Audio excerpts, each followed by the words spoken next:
Howdy ho, folks, CR here, and after responding to Riley Dennis's video where he is opposed to the kettling and arrest of what turned out to be an angry mob, and how he doesn't seem to think it's such a big deal, I figured it's time for me to explain the causes and effects of an angry mob left unchecked. One may wonder why I have a picture of the KKK in the background in talking about this. Well, the KKK also had a mob mentality, much like Antifa. As you can see, there's little individuality among these people. I don't think one of them has a single independent thought, just like Antifa people. They also are claiming to defend their communities against their perceived enemies. The KKK obviously didn't like black people and thought of them as an enemy. Antifa, well, they hate anybody writing Karl Marx. They call them Nazis. Like it took with the KKK, the law enforcement are going to have to start not only arresting the people that directly engage in violence, but all the people that are surrounding these Antifa people that engage in violence and are shielding them from law enforcement arresting them. These people are somewhat culpable in those crimes, much like the people in this picture right here, who, even though they might not have directly lynched those two men, they still were enabling. They still were encouraging, and they were still egging it on. So you're damn right. These people in the photo here, even though they did not directly take part in the lynching, are guilty of conspiracy to murder. I want to cover a few events that have happened in recent years. The first one is going to be the anti-Trump protesters attacking this Jeep. I want to discuss some of the causes and effects of what happens when an angry mob is left unchecked. Be peaceful. Please explain one of his policies that actually makes sense. To be peaceful and go get a job. Please explain one of Donald Trump's policies that you agree with. Please explain one. Because Reaganomics didn't fucking work, and that's what Donald Trump believes in. And the last time there was a fucking Republican sneeze in the U.S., we went into the Great Depression. So you can't say that you support his policies. So don't do it. I don't know why you just drove by our protest, because you know that would make people angry. And you're trying to get us to be mad. Listen. You like scaring innocent people? Heck yeah! No, I'm just fucking asking. If you like hurting innocent people, you like kicking families out of the country? Be Never did peaceful. shit to you? Be peaceful. Please just explain one policy. You're just fucking scared, dude? One peaceful. Not gonna do shit! No, Fucking don't lie, you're surrounded, huh? one policy. No, we need to go. One policy. Fuck your shit! You fear for your life, you can go through it. Just explain one policy. Explain one fucking policy. You can't name one of his policies that you just not gonna work. You like hurting innocent people? You like scaring innocent people?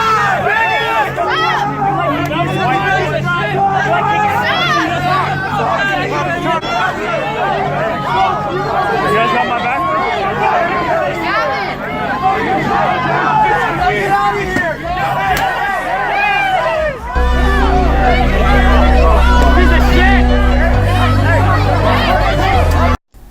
Now, this woman right here, while she was being peaceful herself, while she wasn't directly engaging in the violence herself, you notice the people grabbing around her. You notice the people going for the guys in the Jeep, attacking the Jeep.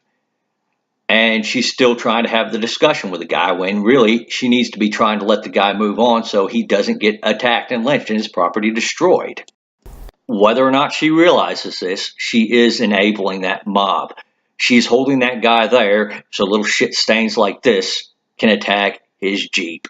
And y'all noticed how the kid said, well, y'all got my back? Something tells me this little coward wouldn't have the balls to do that on his own. You know, he wouldn't have the balls to do that if it weren't for that mob watching his back. Also worth mentioning, I guarantee you if the police did arrest this little pussy, he'd be bawling his eyes out all night in jail over it. I mean, this little bitch would have been crying to his mommy for days afterwards about how mean the police were to him. And you know what? He would deserve it. He would deserve every bit of that treatment. On to the Milo speaking engagement that was shut down by Antifa. This was another case where the police let an angry mob get out of hand, and we see the results of it.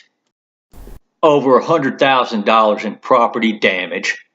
Several of Milo's supporters were savagely beaten, and the police had to escort Milo out, had to sneak Milo out because that mob was calling for him, and I have no doubt they wouldn't have ripped him to pieces that night had the police not escorted him out. And all that happened specifically because the police were held back in doing their job, because there were people who took Riley Dennis's mindset on this one and decided that the police shouldn't be allowed to use so much force. The police had to let that mob go and build up, and that's what happened as a result of it. Did the city of Berkeley learn their lesson after that? Well, no, they didn't. On April 15th, the police were ordered again to stand down while those Antifa fucks attacked people in favor of free speech. As a result, the people in favor of free speech got tired of it and fought back and drove those Antifa people off the streets. And of course, the woman in this photo got a sympathetic interview from CBS. Even though she was an agitator, she was out there engaging in violence herself, in part driven on by an angry mob. Sorry to say, she deserved that. She deserved exactly what she got there.